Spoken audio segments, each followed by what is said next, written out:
قلبي دوما يغمرني من فيض ضياء. آيات المولى تدفعني نحو العليا. والكون الواسع في صدري أحضنه أرضا وسماء. يا ربي قد نلت. السلام عليكم ورحمة الله وبركاته. أعوذ بالله من الشيطان الرجيم. بسم الله الرحمن الرحيم. الحمد لله رب العالمين. اللهم صل على سيدنا محمد وعلى آل سيدنا مولانا محمد. رب اشرح لي صدري ويسر لي أمري واحلل عقدة من لساني يفقه قولي. أعوذ بكلمات الله التامة من كل شيطان وهامة ومن كل عين لامة ولا حول ولا قوة إلا بالله العلي العظيم. ബഹുമാന്യരായ സഹോദര സഹോദരിമാരെ, നമ്മൾ സൂറത്തുൽ മുസമ്മിലാണ് പഠിക്കുന്നത്. 7-ാമത്തെ ആയത്തിലാണ് നമ്മളുള്ളത്. അഊദു ബില്ലാഹി മിനശ് ശൈത്വാനിർ റജീം. ബിസ്മില്ലാഹിർ റഹ്മാനിർ റഹീം. ഇന്ന ലക ഫിന്നഹാരി സബ്ഹൻ തവീലാ. സദഖല്ലാഹുൽ അലിയുൽ അളീം.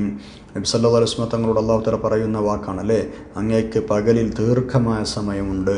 നമ്മൾ പഠിച്ചു വരുന്നതും സമയത്തെക്കുറിച്ചാണ്, സമയത്തിൻ്റെ ബർക്കത്ത് നഷ്ടപ്പെട്ടതിനെ കുറിച്ചാണ്, അതിൻ്റെ പ്രാധാന്യത്തെക്കുറിച്ചാണ്. നീണ്ട സമയമെന്ന് അല്ലാഹു പറയുന്നു, നമുക്ക് സമയം തികയുന്നില്ല എന്ന വിഷയത്തെക്കുറിച്ചാണ്. മഹാന്മാരായ ആളുകൾക്ക് ഒരു ദിവസം കഴിഞ്ഞു പോകുന്നത്, സമയങ്ങൾ സെക്കൻഡുകൾ കഴിഞ്ഞു പോകുന്നത് സങ്കടത്തോടെ കാണുന്ന ആളുകളായിരുന്നു. ഇബാദത്ത് ചെയ്യാൻ കഴിഞ്ഞില്ലല്ലോ എന്ന് വിചാരിച്ച്. മഹാനായ ഹസനുൽ ബസ്രി റഹ്മത്തുള്ളാഹി അലൈഹി തങ്ങൾ പറയുന്നത് നമ്മൾ ചിന്തിക്കണം. ദുന്യാവെന്ന് പറഞ്ഞാൽ ആകെ 3 ദിവസമുള്ളൂ എന്നാണ് മൂപ്പർ പറയുന്നത്. അദ്ദുന്യ സലാസത്തു അയ്യാമിൻ. ദുന്യാവ് ആകെ 3 ദിവസമുള്ളൂ. ഏതാ 3 ദിവസം? ഒന്ന് ഇന്നലെ, അത് കഴിഞ്ഞു.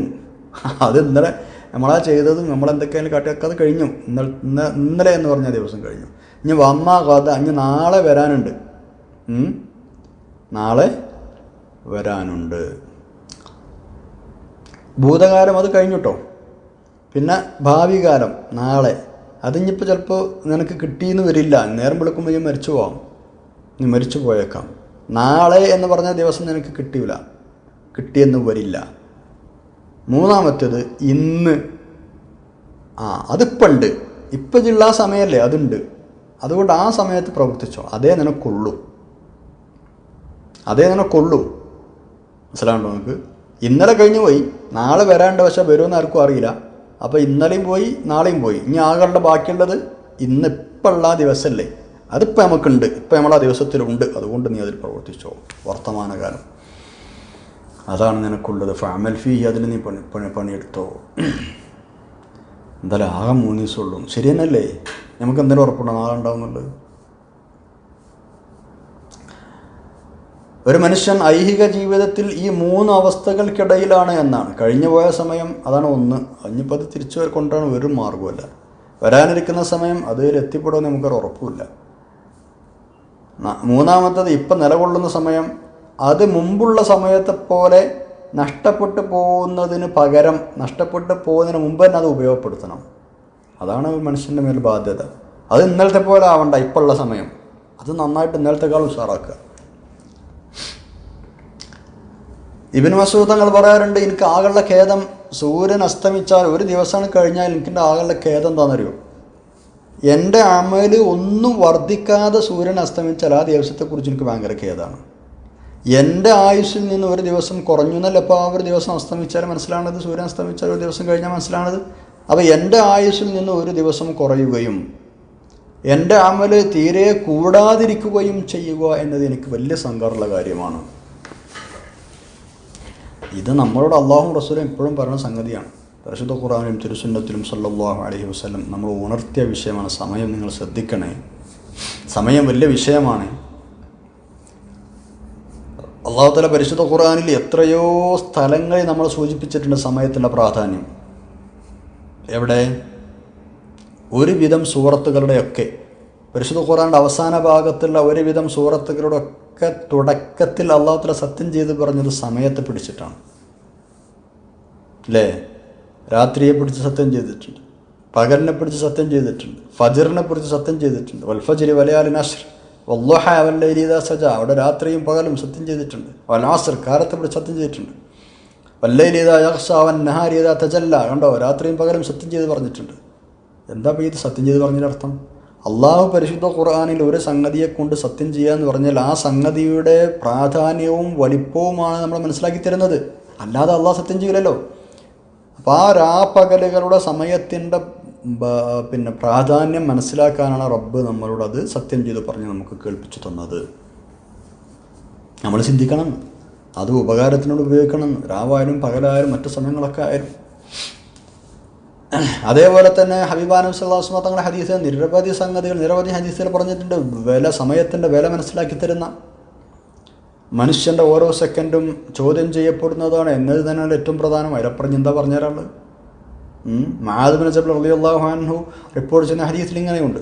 നബി സല്ലല്ലാഹു അലൈഹി വസല്ലം തങ്ങൾ പറയാണ്, ഒരു മനുഷ്യൻ്റെ ഒരടിമയുടെ കാല് ഖിയാമത്ത് നാളിൽ ഒരടിയാണ് വെക്കാൻ പറ്റില്ല 4 കാര്യങ്ങൾ ചോദിച്ച് തീരുമാനമാവുന്നത് വരെ. 4 കാര്യങ്ങൾ ചോദിച്ച് തീരുമാനമാവുന്നവരെ അല്ലേ? അതിൽ ഒന്നാമത്തെ എന്താണെന്നറിയോ? ഒന്നാമത്താണ് ഉംരിഹി ഫീമ അഫ്നാഹു.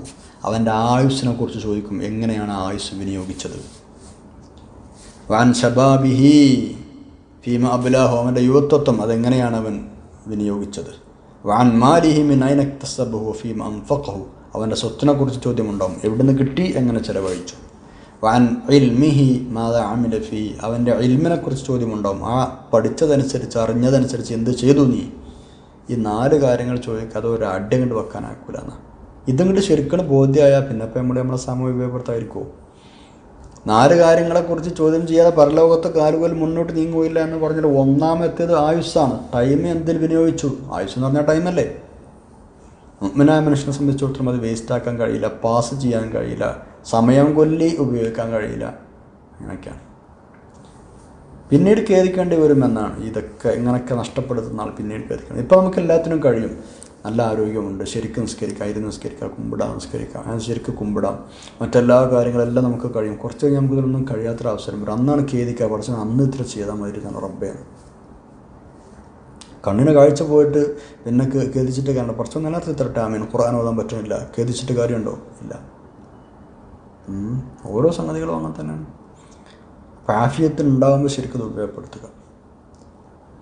ആയുസ് കൊണ്ട് കളിച്ചാൽ, കൃഷി ചെയ്യുന്ന ദിവസങ്ങളിൽ ആയുസ് കൊണ്ട് കളിച്ചാൽ കൊയ്യണ ദിവസങ്ങളിൽ ഖേദിക്കേണ്ടി വരുമെന്നാണ്. ഏതാ കൃഷി ചെയ്യുന്ന ദിവസം? ദുനിയാവിൽ ഇപ്പം നമുക്ക് കൃഷി ഇറക്കാനുള്ള ദിവസങ്ങളാണ്. അതിപ്പോൾ നമ്മളിവിടെ ഈ ആയുസ് കൊണ്ട് കളിക്കുകയാണെങ്കിൽ കൊയ്യണ ദിവസം നമ്മൾ ഖേദിക്കേണ്ടി വരും. അല്ലാഹു നമ്മളെ കാക്കട്ടെ, ആമീൻ. അതായത് വിതയ്ക്കാനുള്ള ദിവസങ്ങൾ ആരാണ് നഷ്ടപ്പെടുത്തിയത് അവൻ കൊയ്യാനുള്ള ദിവസങ്ങളിൽ ഖേദിക്കേണ്ടി വരും. നേരത്തെ നമ്മൾ പറഞ്ഞതുപോലെ തന്നെ ഓരോ ദിവസവും ദുന്യാവിലേക്ക് നോക്കിയിട്ട് ദുന്യാവിലുള്ള ആളുകളോട് ഇങ്ങനെ പറയുന്നുണ്ട് എന്നാണ്. ഇബ്ന ആദം ഇഖ്തനിംനി, മനുഷ്യ നീ എന്നെ മുതലാക്കിക്കോ, ലഅല്ലഹു ലാ യൗമ ലക ബഅദി, ഇന്നത്തെ ശേഷം ചിലപ്പോൾ നിനക്കൊരു ദിവസം ഇവിടെ ഉണ്ടാവാൻ സാധ്യതയില്ല. വലാ ലൈല, ഒരു രാത്രിയോ ഒരു പകലോ ഇന്നത്തെ ഈ രാത്രിക്ക് പകലക്ക് ശേഷം നിനക്ക് ഉണ്ടാവാൻ സാധ്യതയില്ല. അതുകൊണ്ട് നീ എന്നെല്ലാം മുതലാക്കിക്കോ. അങ്ങനെ പറയുമെന്നാണ്. അതായത് ഓരോ പകലും ഇങ്ങനെ വിളിച്ചു പറയും, ഓരോ ദിവസത്തെയും പകൽ വിളിച്ചു പറയും, ഈ പകൽ മുതലാക്കിക്കോ, ഇനി നിനക്കൊരു പകൽ വരാൻ സാധ്യതയില്ല. ഓരോ രാത്രിയും വിളിച്ചു പറയും, ഈ രാത്രി നീ മുതലാക്കിക്കോ, നിനക്ക് ഇനി രാത്രി വരാനില്ല. യഖ്തനിംനി ലഅല്ലഹു ലാ ലൈലത ലക ബഅദി, ഈ രാത്രിക്ക് ശേഷം നിനക്ക് രാത്രി ഉണ്ടാവാൻ സാധ്യതയില്ല. അള്ളാഹു നമുക്ക് നല്ല ബോധം തരട്ടെ, ആമീൻ യാ റബ്ബൽ ആലമീൻ. അപ്പോൾ മുഅ്മിനായ മനുഷ്യനെ സംബന്ധിച്ചിടത്തോളം സമയം എന്ന് പറഞ്ഞത് മറ്റെന്തിനേക്കാളും വിലയുള്ളതാണ്. ദുന്യാവിലും ആഖിറത്തിലും ഗുണമുള്ള കാര്യങ്ങളിൽ അതിനെ നമ്മൾ ഉപയോഗിക്കണം. സമയം പാഴാക്കുക എന്നത് മരണത്തെക്കാൾ ഏറ്റവും വലിയ കഠിനമാണ് എന്ന് മഹാന്മാർ പറയുന്നുണ്ട്. മനസ്സിലായോ നിങ്ങൾക്ക്? സമയം പാഴാക്കുക എന്ന് പറഞ്ഞാൽ മരണത്തെക്കാൾ കഠിനമാണ് എന്ന്. എന്താ കാരണം? സമയം പാഴാക്കുക എന്നുള്ള പരിപാടി അത് അള്ളാഹുമായും പരലോകവുമായും ഈ 2 സംഗതിയിൽ നിന്ന് നമ്മളെ വേർപ്പെടുത്തുന്ന സംഗതിയാണ്. അതാണിപ്പോൾ സമയം പാഴാക്കുക എന്ന് പറഞ്ഞാൽ. അള്ളാഹിനോടും പരലോകവുമായുള്ള ബന്ധം വിച്ഛേദിക്കുകയാണ് ഈ സമയം വേർപ്പെടുത്തുക എന്ന് പറഞ്ഞാൽ നടക്കുന്നത്. മരണം എന്ന് പറഞ്ഞാൽ എന്താ? മരണം ദുന്യാവിൽ നിന്നും അതിൻ്റെ ആളുകളിൽ നിന്നും നമ്മൾ വേർപ്പെടുത്തുകയാണ്. അത് വലിയ വിഷയമല്ല, അത് ദുന്യാവിൽ നമ്മൾ പോകണുള്ളൂ, അള്ളാഹിൻ്റെ അടുത്തേക്ക് പോവാണ്. മരണം ദുന്യാവിൽ നമ്മൾ വേർപ്പെടുകയാണ്. പക്ഷേ സമയം പാഴാക്കുക എന്ന് പറഞ്ഞാൽ നമ്മളെവിടുന്ന് വേർപ്പെടുന്ന അറിയാം, ദുന്യാവെന്നല്ല, അള്ളാൻ്റെ അടുത്ത് നമ്മൾ വേർപ്പെട്ട് പോരാണ്, പരലോക വിജയത്തിൽ നമ്മൾ മാറിപ്പോരാണ്. അതാണ് മരണത്തെക്കാളും കഠിനമാണ് സമയം പാഴാക്കുക എന്ന് നിങ്ങൾ മനസ്സിലാക്കണം. മഹാന്മാരെ പണ്ഡിതന്മാർ രേഖപ്പെടുത്തി വെച്ചതാണ്. നമ്മളൊക്കെ മനുഷ്യന്മാരെ സംബന്ധിച്ചിടത്തോളം ഏറ്റവും വലിയ അനുഗ്രഹമാണ് ഒഴിവ് സമയം എന്നത്. അതിനങ്ങനെ പറയാൻ പാടില്ല എന്നുള്ളതാണ്. പിന്നെ ഇപ്പോൾ അത് മനസ്സിലാകാൻ വേണ്ടി അങ്ങനെ പറയണ്ടേ. കാരണം മുഅ്മിനായ മനുഷ്യനെ സംബന്ധിച്ചിടത്തോളം ഒഴിവ് സമയം എന്ന് പറഞ്ഞൊന്നുമില്ല. ഒക്കെ ഫൈദാ ഫറഗത ഫൻസബ് എന്ന് പറഞ്ഞതുപോലെ എല്ലാം പണിയെടുക്കേണ്ട സമയമാണ്. ആ കാര്യത്തിനെ കുറിച്ച് നമുക്ക് പറയാം ഇൻഷാ അല്ലാഹ്. വലിയ അനുഗ്രഹമാണ് ഒഴിവ് സമയം കിട്ടുക എന്നത്. അത് എപ്പോഴും കിട്ടണമെന്നില്ല, കിട്ടിയാൽ തന്നെ കൂടുതൽ കാലം നിലനിൽക്കണം എന്നുമില്ല.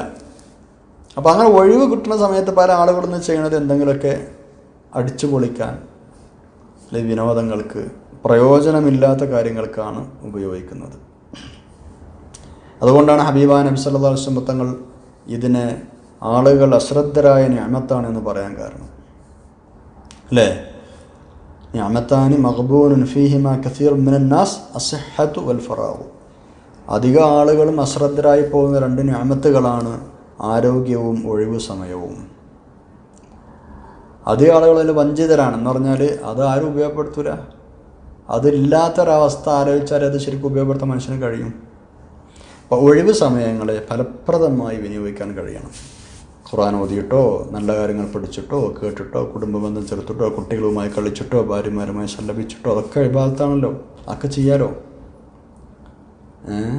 അതല്ലെങ്കിൽ നല്ല നിയ്യത്തോടെ കുറച്ച് സമയം ഉറങ്ങിയിട്ടോ ഒക്കെ നമുക്ക് ചെയ്യാം. തഖവ്വീലത്തെ ആത്തിനാണ് എന്നുള്ള താഴത്തുണ്ടാവാൻ, അള്ളാഹുവിന് ഇബാദത്ത് ചെയ്യാൻ ശരീരത്തിന് ആവതുണ്ടാവണം എന്നല്ല, എനിക്ക് കുറച്ച് നേരം കടന്ന് വിശ്രമിക്കുക ഒഴിവുള്ള സമയത്ത്, അത് ഇബാദത്താണ്. അങ്ങനെ നല്ല നിയ്യത്തെ വെച്ചിട്ട് ചെയ്യുന്ന കാര്യങ്ങളൊക്കെ എന്ത് ചെയ്യുക? ഇബാദത്താക്കി മാറ്റാം. നിനക്ക് തിരക്ക് വരുന്നതിന് മുമ്പ് നീ നിൻ്റെ ഒഴിവ് സമയം ഉപയോഗപ്പെടുത്തണമെന്ന് നബി സല്ലല്ലാഹു അലൈഹി വസല്ലം തങ്ങൾ പറഞ്ഞത് അതുകൊണ്ടാണ്. ഇഗ്തനിം ഖംസൻ ഖബ്ല ഖംസിൻ, 5 എണ്ണത്തിന് 5 എണ്ണം നീ മുതലെടുത്തോ, 5 എണ്ണത്തിന് പകരമായി 5 എണ്ണം നീ മുതലെടുത്തോ എന്ന ഹദീസിലുണ്ട്. ഇഗ്തനിം ഖംസൻ ഖബ്ല ഖംസിൻ. ഏതൊക്കെയാണ്? ശബാബക ഖബ്ല ഹറമിക, വാർദ്ധക്യം വരുന്നുണ്ട്, അതിൻ്റെ മുമ്പ് ഇപ്പോഴുള്ള യുവത്വം മുതലെടുത്തോ. വസിഹ്ഹതക ഖബ്ല സഖമിക, ആ രോഗാവസ്ഥ വരാൻ പോരുണ്ട്, രോഗമാവാൻ പോകുന്നുണ്ട്, കിടപ്പിലാവാൻ പോകുന്നുണ്ട്, അതിന് മുമ്പ് ആരോഗ്യം നീ മുതലെടുത്തോ. അപ്പോൾ ഖേദിച്ചിട്ട് കാര്യം ഉണ്ടാവില്ല. അപ്പോൾ ഖിനാക ഖബ്ല ഫഖരിക, ദാരിദ്ര്യം വരാൻ പോകുന്നുണ്ട്, അതിന് മുമ്പ് നീ ഇപ്പോൾ ഉള്ള നിൻ്റെ ഐശ്വര്യാവസ്ഥ നീ മുതലെടുത്തോ. ഇപ്പോൾ ആർക്കെങ്കിലും കൊടുക്കാണ്ടെങ്കിൽ കൊടുത്തോ, ഇനി പിന്നെ കുറേ ഉണ്ടായിട്ട് കൊടുക്കാമെന്ന് പറഞ്ഞ് നിൽക്കണ്ട. ചിലപ്പോൾ ഇനിയിപ്പോൾ ഇല്ലാതാക്കാൻ ചിലപ്പോൾ ചെയ്യാം. അപ്പോൾ ഫറാഗക ഖബ്ല ശുഗ്ലിക, നീ തിരക്ക് ബിസിയാവുന്നതിന് മുമ്പ് നിൻ്റെ ഒഴിവ് സമയം ഉപയോഗപ്പെടുത്തിക്കോ. വഹയാതക ഖബ്ല മൗതിക്, നിൻ്റെ മരണത്തിന് മുമ്പ് നിൻ്റെ ജീവിതം ഉപയോഗപ്പെടുത്തിക്കോ. അവസാനം പറഞ്ഞത് വല്ലാത്ത പറച്ചിലായില്ലേ. ഹയാതക ഖബ്ല മൗതിക്, മരണത്തിന് മുമ്പ് ജീവിതം ഉപയോഗപ്പെടുത്തിക്കോ. അപ്പോൾ ഈ 5 എണ്ണത്തിന് 5 നമ്മൾ ശ്രദ്ധിക്കുക. അതിൽ പറഞ്ഞ പ്രധാനപ്പെട്ട വിഷയം ശ്രദ്ധിച്ചല്ലോ നിങ്ങൾ. തിരക്ക് വരുന്നതിന് മുമ്പ്, ബിസിയാണതിന് മുമ്പ് ഒഴിവ് സമയം ഉപയോഗപ്പെടുത്താം. പിന്നെ ആകെ കൂടി തിരക്കായി ദിക്റല്ലാനും പറ്റില്ല, സലാത്തിന് പങ്കെടുക്കാനും പറ്റില്ല, ഖുർആൻ ഓതാനും പറ്റില്ല, റബ്ബേ എത്രങ്ങാൻ ദിവസമായി ഖുർആൻ എടുത്ത് നോക്കിയിട്ട് ആകെ ബിസിയായിപ്പോൾ എന്നൊക്കെ പറയില്ല മനുഷ്യന്മാർ. അങ്ങനെ പറയാൻ നിൽക്കേണ്ട. ഒഴിവുള്ള സമയത്തൊക്കെ ചെയ്തു വെക്കുക. ഒഴിവ് സമയങ്ങൾ പ്രായോഗികമായി ഉപയോഗപ്പെടുത്തുക. ഇങ്ങനെയൊക്കെയാണ് ഈ ഹദീസിൻ്റെ ഒക്കെ അർത്ഥങ്ങൾ. ഇതൊക്കെ ഇങ്ങനെ വഴല് പറയാനും പ്രസംഗിക്കാനും എന്നല്ലാതെ നമുക്കിത് ഉൾക്കൊള്ളാനും നമുക്ക് കഴിയണില്ല എന്നുള്ളതാണ്. അല്ലേ? ഇതിപ്പോൾ ആരാ അറിയാത്ത? ഈ ഹദീസ് ആർക്കും അറിയാത്തത്? നിങ്ങൾക്ക് അറിയില്ല. ഈ ഹദീസ് അറിയുമായിരുന്നില്ല മുമ്പ്? എല്ലാവർക്കും അറിയാം. ഈ ഹദീസും അറിയാം. നിഅമത്താനി മഗ്ബൂനുൻ ഫീഹിമാ പറഞ്ഞ ആ ഹദീസ് പറയാം. എന്നാലും നമ്മൾ ഒഴിവ് സമയം കിട്ടിയ മരുന്ന് ഇങ്ങനെ കടന്നിട്ട് വെറുതെ ഇങ്ങനെ ആവശ്യമില്ലാത്ത നോക്കിയിരിക്കും. ഉപകാരപ്രദമല്ലാത്ത വിഷയങ്ങൾ ആ സമയം ചിലവഴിക്കും. എന്തെങ്കിലും ചെയ്യും ആ സമയത്ത്. സുബ്ഹാനല്ലാഹ്, എന്ത് രായാലത് എന്തെങ്കിലും ചെയ്തുകൊണ്ട് എന്തെങ്കിലും പണിയെടുക്കുകയാണെങ്കിൽ പിന്നെയും അൽഹംദുലില്ലാഹ് ആ സമയം ഉപയോഗപ്പെടുത്താൻ നോക്കാം. പരമാവധി അങ്ങനെ ചെയ്യാം. നമ്മൾ വിശ്രമിക്കുകയാണെങ്കിലും എന്ത് ചെയ്യുകയാണെങ്കിലും ആ സമയത്തും നമ്മുടെ നാവിലും ചിന്തയിലും ഒക്കെ അള്ളാഹു ഉണ്ടാവട്ടെ, ദിക്റും ഉണ്ടാവട്ടെ. അപ്പോൾ നമുക്ക് ആ സമയമൊക്കെ അനുകൂലമായി സാക്ഷി നിൽക്കുമെന്നത് ഉറപ്പാണല്ലോ. ഇൻഷാ അല്ലാഹ് അള്ളാഹു നമ്മളെ സഹായിക്കട്ടെ. ആമീൻ. ഇനിയും നമുക്ക് കുറച്ചുകൂടെ ഇത് സംബന്ധമായിട്ട് പഠിക്കാം. അത് അടുത്ത ക്ലാസ്സിലാക്കാം. സുബ്ഹാനകല്ലാഹുമ്മ വബിഹംദിക അശ്ഹദു അൻ ലാ ഇലാഹ ഇല്ല അൻത അസ്തഗ്ഫിറുക വഅതൂബു ഇലൈക്. വസ്സലാമു അലൈക്കും വറഹ്മത്തുള്ളാഹി വബറകാതുഹു.